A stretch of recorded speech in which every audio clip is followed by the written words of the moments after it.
Perhaps nowhere on earth has there ever been a group of people more versatile than the monks of Europe. They were physicians and scholars and agriculturists and inventors. And they, perhaps more than any other group, is responsible for helping to save Western civilization. Let's talk about that today on the Catholic Church, Builder of Civilization.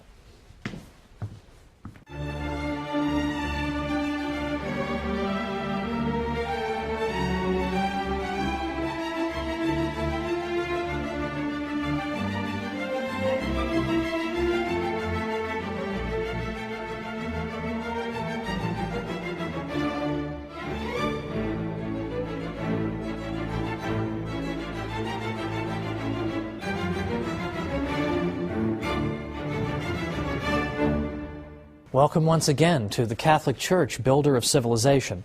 I'm Thomas Woods. Today it's the monks who helped to save Western civilization.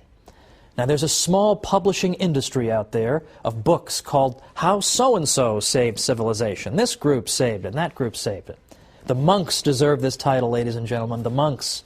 Even the Irish, who are sometimes credited with saving civilization, did so in large part because of their monks. Who were these people, after all? They were monks. Well, I don't want to assume any prior knowledge. Who are the monks? What are they doing? And how did they save Western civilization? We already see, in the 3rd century, a tradition whereby women religious, we would call them, began to live together and share the same spiritual and prayer life, and dedicated themselves to the care of the poor and the sick. So it's very easy to see in that the tradition of convents and the life of the nun. Also in the 3rd century we see a tradition among men to be hermits. The hermits were people who forsook everything, who pursued absolute solitude in order better to commune with God and to hear Him and to pray to Him. St. Anthony of the Desert in the mid-3rd century was a classic example of this. He lived to be over 100 years old, and he went out into the deserts of Egypt. The hermits typically lived completely alone. They would gather on Sundays to worship God, but otherwise they kept to themselves. And they tended small vegetable gardens to support themselves, or they made baskets, but otherwise theirs was a life of extreme solitude. Now, in a certain sense, this is all well and good, and the Church has never altogether repudiated the tradition of hermit life. In fact, she's had a pope who was a hermit in the 1290s, Pope Celestine V. But right away, there were critics of the hermit's life, because the hermit, who lived apart from anyone who could provide him spiritual guidance, sometimes engaged in spiritual practices that were, well, rather questionable. Some of them engaged in, shall we say, penances that were exaggerated, or some of them would go out of their way to wait until food rotted before they would eat it. And this type of thing would go on, and a good many Catholics began to argue that this is not a healthy thing. This is not what God intends. This is not what Christ is calling you to. For example, in the Christian East, St. Basil the Great repeatedly said that the life of the hermit is not the Christian one, ideally, because what we should be doing is living among our fellow human beings, ideally. That would be the best solution. The monks should live in solitude, but in a sense a kind of communal solitude, with other monks, with other people who have in effect retreated from the world. Now it's important to understand the monks are not saying that the world is evil, therefore we retreat from it, or that spaghetti and meatballs and an ice cream sundae are all evil, so therefore I want to deprive myself of them and eat more simply. To the contrary, because Catholics believe in the goodness of the created world, what the monks are saying is that the world is wonderful, it's a great thing, it's filled with a great many delights, and that's why it's such a sacrifice for us to give them up to show how much we love God. One of my friends has sometimes explained it this way: it's one thing to bring flowers for your wife. It's quite another to bring her flowers on a rainy, miserable day, when she knows it was just an unbelievable ordeal for you to get those flowers and get back in the car and keep the vase from spilling over in the car. I've had plenty of experience with this, folks. This is exactly why the monks made sacrifices, to show how much they loved God. In the West, it was a man named Saint Benedict who argued that we need to have monks who live in a single place, and they live together, and they have the same spiritual regimen, and they live under the authority of an abbot.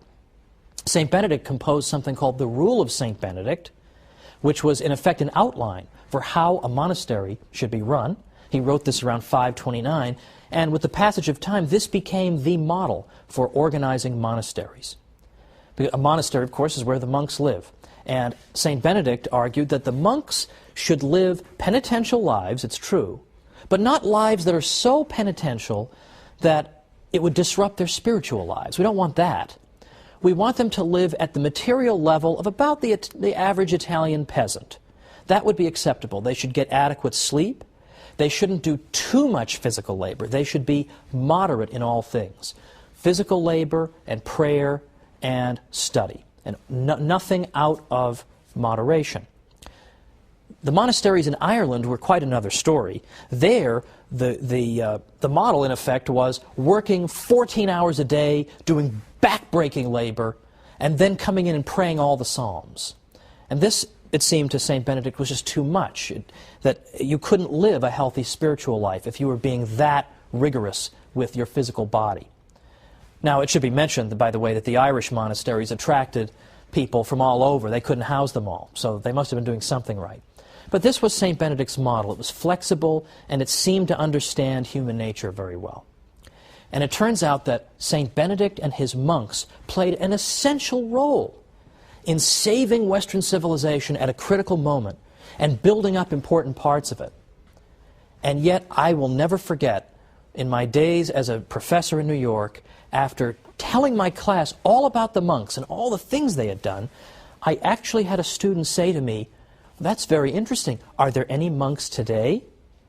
Well, that's just depressing, right? That she didn't even know there were still monks today. And so of course I told her, not only are there monks, I've got 1,000,000 friends who are monks. I realize that's perhaps somewhat unusual, but I have a great many friends who are monks. And let me tell you something, living in Manhattan as I did while I was getting my doctorate, you find that just about anything can go on in Manhattan. Nobody cares. Nobody's looking at you. You can have a weird haircut. Nobody cares. You could be on fire. Nobody cares. But I had a friend of mine who was on his way to becoming a monk. He hadn't taken his vows yet, and he came and visited me in his habit. And we went out for nachos at a local place. And I'll tell you, people will look away at anything, but if you're having nachos with a monk, they cannot take their eyes off it, apparently. This is just a bizarre sight, even for Manhattan. So, unfortunately, the monks don't have the high profile they once did, but they deserve our respect.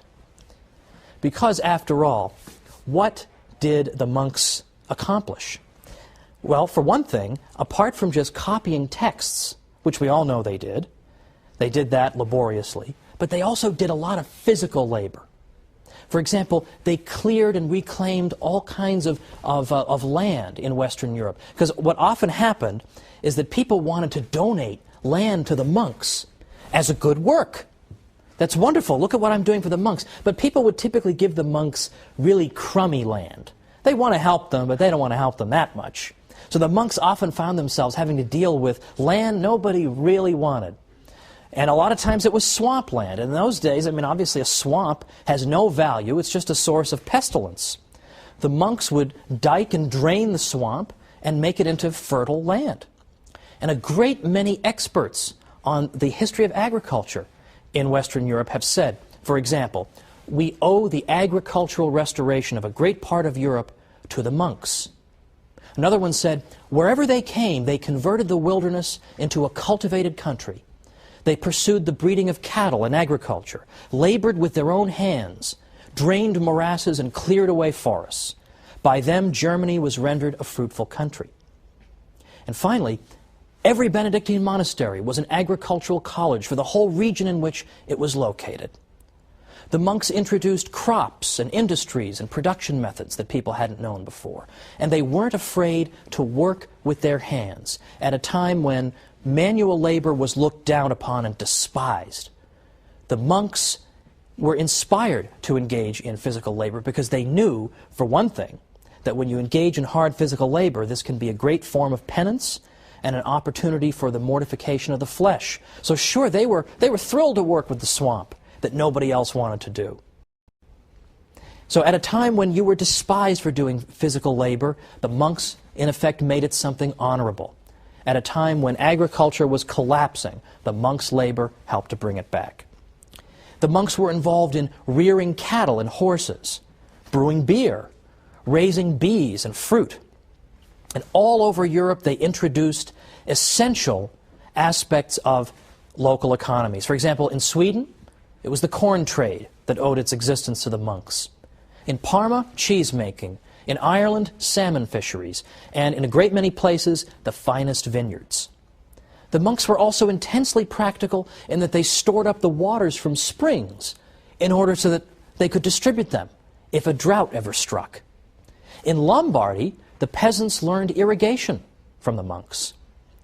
The monks have also been credited with being the first to work toward improving breeds of cattle instead of just leaving the process to chance. So there's agricultural labor from the monks at a critical time in European history. With the Roman Empire collapsed, the monks show up and do all this critical work. Beyond that, the monks pioneered in machinery and mechanization. The ancient world of Greece and Rome was not particularly heavily mechanized, but Europe of the Middle Ages changed all that. Particularly the Cistercians, which are a reform-minded group of monks from the late 11th century, they built water-powered factories at hundreds of their 742 monasteries around by the 12th century. They used water power for all kinds of purposes, for crushing wheat and fulling cloth and tanning. Far more mechanized were they than anything that had ever been seen in Europe up to that time. They were also great metallurgists. They used the slag from their furnaces as fertilizer. So they were constantly thinking of practical things they could do for the life of Europe. And they instructed Europeans as to how they themselves could do these things. They were also technologically advanced in practical things like clocks. The first clock we have any record of was built by the future Pope Sylvester II in 996, but much more sophisticated clocks were built in the 14th century. But it's not just clocks, and it's not just agriculture. It's charity and education and inventiveness. All these things we're going to look at as soon as we come back from the break. So join me after the break, and let's talk more about these monks.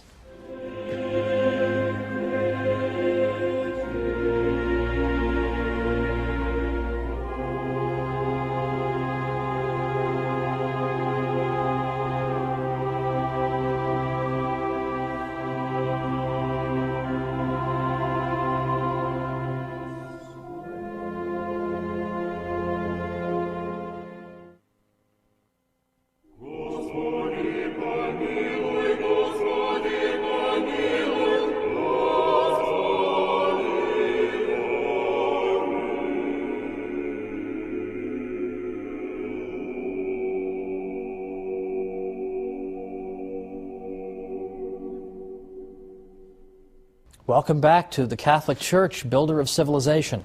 I'm Thomas Woods, and we're talking about the monks today and their unsung heroism in helping to build and even save Western civilization at critical moments. Let me give you a little quotation from a French scholar writing about the achievements of the monks, because this sums it up in terms of their practical contributions.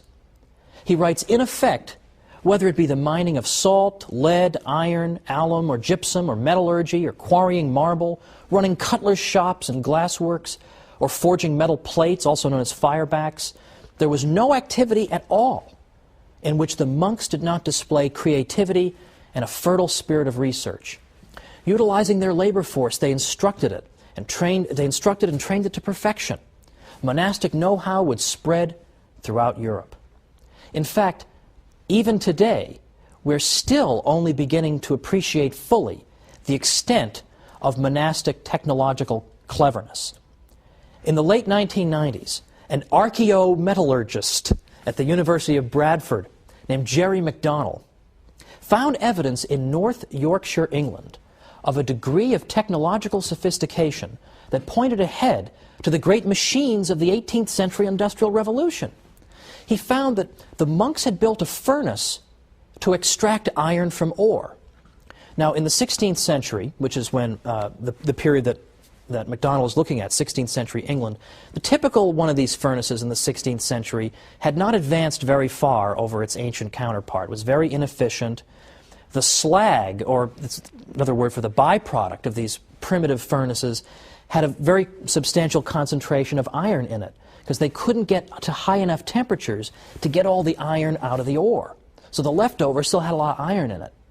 But MacDonald found that when he was investigating, that in fact the monks in England had in fact built a furnace where the slag was low in iron content. They were somehow able to get to high enough temperatures to get more and more of the iron out of it, very similar to a modern blast furnace today. So MacDonald says the monks were on the verge of building dedicated furnaces for the large-scale production of cast iron. This is the key ingredient, perhaps, that ushered in the industrial age. And he says that the furnace that he investigated in England was a prototype of such a furnace. Now, what ended up happening to that? Why didn't they develop all these big furnaces? Why do we just see this one prototype? Well, remember, this is the 16th century in England. What's King Henry VIII up to? Well, he's closing down monasteries and confiscating their property so as to reward his well-connected friends. And so, Henry VIII helped to destroy this outstanding example of creativity on the part of the monks. Thank you very much, Henry VIII. We'll have time to talk about you in a future episode. But we also now have charitable work. Now, charitable work we're going to spend a whole episode on, but I want to at least pause and say something about the monks' specific contributions to charity. The rule of St. Benedict called for the monastery to dispense alms and hospitality to whatever extent its means permitted. Specifically, it instructed monasteries that all guests who come shall be received as though they were Christ. Now, the monasteries served as free inns where foreign travelers and pilgrims and the poor could find a safe resting place. I love this quotation from an old historian of the Norman Abbey of Bec. He said, "Let them ask Spaniards or Burgundians or any foreigners whatever how they have been received at Bec. They will answer that the door of the monastery is always open to all and that its bread is free to the whole world." In some cases, the monks were even known to make efforts to track down poor souls who, being lost or alone after dark, found themselves in need of emergency shelter. They established contrivances for warning sailors of perilous obstacles. Or, in fact, nearby monasteries often made provision for shipwrecked men in need of lodging. All these were typical contributions of the monks. They also built up the medieval infrastructure and built and repaired roads and bridges. But as part of their charitable work, they were also great physicians for their day. In fact, it was the church that helped to create the hospital in the first place. But the monks went even further, because there weren't hospitals everywhere. But there were a lot of monasteries. And initially, the monks provided medical care to their fellow monks. But as time went on, they realized that they possessed a critical skill that local townspeople also needed. So oftentimes they would go out into the local towns and seek out sick people who were in need of their medical care. Again, I would say that's a fairly unsung aspect of the monastic contribution. But in addition to being great physicians and agriculturists and inventors, they were also great educators.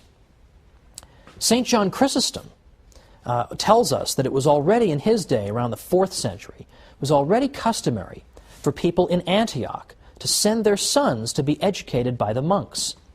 St. Boniface established a school in every monastery he founded in Germany.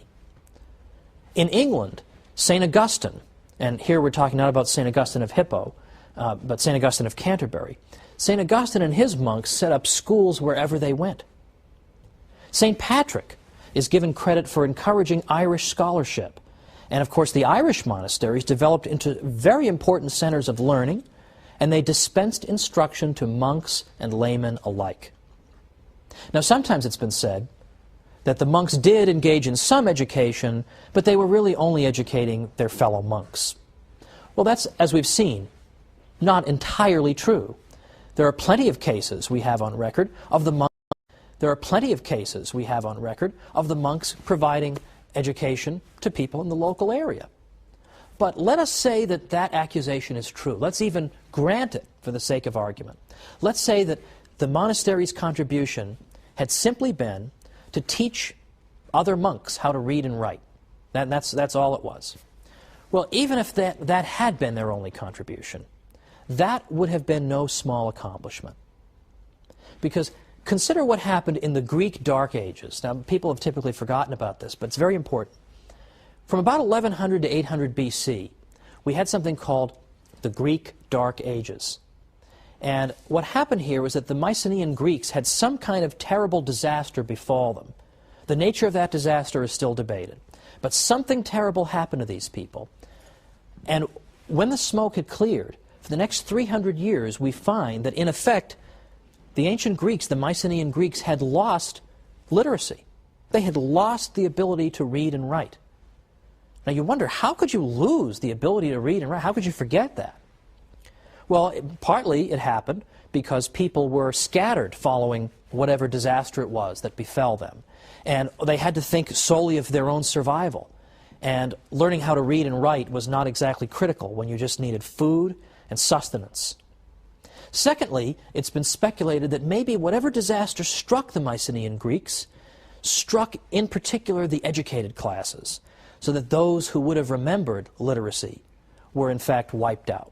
Well, whatever the explanation, the fact is they lost literacy at a time of general civilizational collapse.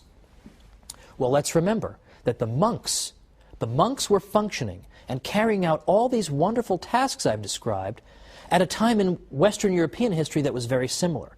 There was general collapse. There was political disorder. There was an abandonment of education by and large. There was an abandonment of urban life. That was the environment in which the monks functioned. And so, even if all they had done was to keep literacy alive, well, that's very important, because that means they prevented a repeat of the Greek Dark Ages, when literacy was lost. Thanks to the monasteries, literacy was not lost, but Western Europe managed to hang on to it. That's no small contribution, is it? In fact, the contributions of the monks have been so great that even scholars who are inclined to be unsympathetic to them have conceded it.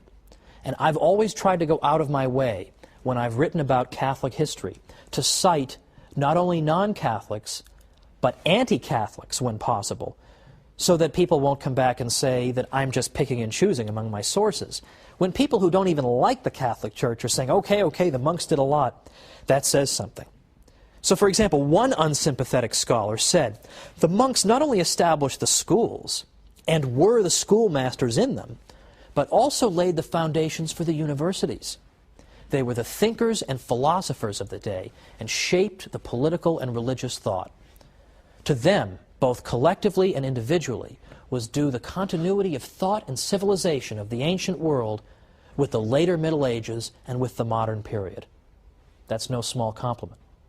A century ago, another historian said, it was the monks, and they alone, who carried to a successful issue the tremendous undertaking of mollifying the rampant invader, softening the rudeness of his manners and the harshness of his spirit, familiarizing him with the restraints of Christian morality, and bringing home to him with convincing power the necessity of observing the fundamental principles of law and order, instructing him in the use of arts and instruments of industry and social progress, in a word, of assimilating, civilizing, and Christianizing 20-odd barbarian tribes, many of which, by the way, were very impressed with the morality and the conviction of the monks. They were very moved by their witness. A Protestant historian says, had it not been for the monks and monasteries, the barbarian deluge might have swept away utterly the traces of Roman civilization. The monk was the pioneer of civilization and Christianity in England, Germany, Poland, Bohemia, Sweden, Denmark. With the incessant din of arms around him, it was the monk in his cloister, for instance on Mount Athos, who by preserving and transcribing ancient manuscripts, both Christian and pagan, as well as by recording his observations of contemporaneous events, was handing down the torch of knowledge unquenched to future generations and hoarding up stores of erudition for the researches of a more enlightened age. The first musicians, painters, farmers, statesmen in Europe, after the downfall of imperial Rome, under the onslaught of the barbarians, were monks. Now these are critics of the monks. You can only imagine what their friends have to say. These are their critics. Here is the monastic contribution. And you'll notice that in this brief overview, I've not even mentioned, or at least hardly so, the contributions they made to the literature of the Western world by preserving ancient classics and indeed the Bible itself through laborious copying. Because that is the one thing that's conceded to us. The monks did this. But what I wanted to show you is they did so much else in so many areas, one can hardly even believe it. Now today we touched briefly on the subject of charity, because we saw the monks as great dispensers of charity. Guests are to be treated as if they were Christ himself. Well, that is a small part of the story of Catholic charity, which will occupy us next time. Catholic charity is one of these areas in which people will concede the Catholic Church has done wonderful things. But what I want to suggest to you is that even we Catholics don't realize just how great Catholic charity is. It's a far more extraordinary story than even we believe. So join me next time on the Catholic Church, Builder of Civilization. See you then.